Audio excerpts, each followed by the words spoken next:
Assalamualaikum warahmatullahi wabarakatuh. Perkenalkan, nama saya Alvin Rahma dengan NIM 1322028 dari R003. Di sini saya akan membacakan analisis buku yang berjudul Pengantar Hukum Perdata di Indonesia karya Muhammad Sahim tahun 2022. Pengantar Hukum Perdata di Indonesia karya Muhammad Sahim merupakan karya ilmiah yang berfungsi sebagai pedoman dasar untuk memahami sistem hukum perdata di Indonesia. Buku ini disusun dengan bahasa yang sederhana namun tetap bernuansa akademis sehingga mudah dipahami oleh mahasiswa hukum dan masyarakat umum yang ingin mempelajari dasar-dasar hukum privat. Penulis menegaskan sejak awal bahwa hukum perdata Indonesia bersifat pluralistik karena dipengaruhi oleh 3 sistem hukum utama, yaitu hukum adat, hukum Islam, dan hukum perdata barat atau Burgerlijk Wetboek BW yang diwariskan dari masa kolonial Belanda. Pluralitas ini menjadi ciri khas hukum perdata di Indonesia yang hingga kini belum memiliki kodifikasi dan unifikasi penuh sebagaimana negara lain. Secara substansi, buku ini terdiri atas 8 bab yang memaparkan ruang lingkup hukum perdata secara sistematis.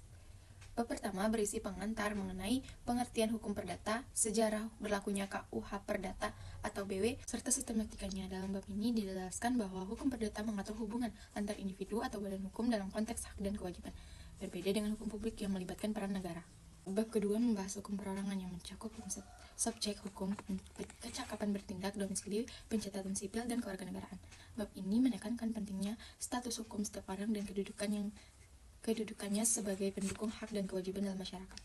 Selanjutnya, bab 3 mengupas tentang badan hukum sebagai subjek hukum selain manusia. Penulis menjelaskan berbagai teori badan hukum seperti teori fiksi, teori organ, teori kekayaan bertujuan, teori kenyataan yuridis, sehingga teori kekayaan bersama. Dalam bab ini juga dijelaskan bagaimana badan hukum memperoleh hak dan kewajiban, serta batas-batas tanggung jawabnya dalam melakukan perbuatan hukum. Bab 4 dan bab 5 membahas hukum keluarga dan hukum perkawinan yang berisi ketentuan tentang hubungan antara anggota keluarga, perwalian, pengampuan, adopsi, perjanjian perkawinan, dan akibat hukum dari perceraian. Penulis mengaitkan ketentuan hukum perdata ini dengan nilai-nilai sosial dan keagamaan yang berlaku di masyarakat Indonesia. Pada bab 6 hingga bab 8 membahas aspek harta kekayaan, hukum benda, wasiat, dan hibah, serta perkaitan dan perjanjian. Dalam bab 6 dijelaskan tentang konsep benda sebagai objek hukum dan asas-asas hukum kebendaan seperti hak milik, gadai, dan hipotek.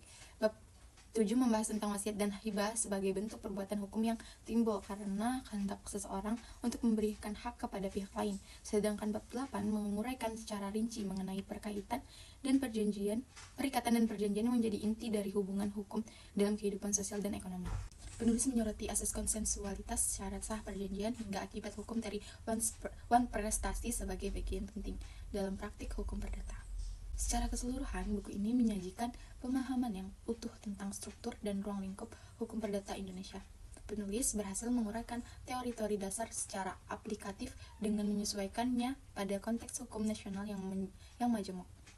Buku ini tidak hanya memberikan wawasan teoritis, tetapi juga relevan untuk memahami praktik hukum perdata dalam kehidupan sehari-hari, seperti perjanjian, pewarisan, perkawinan, dan kepemilikan benda.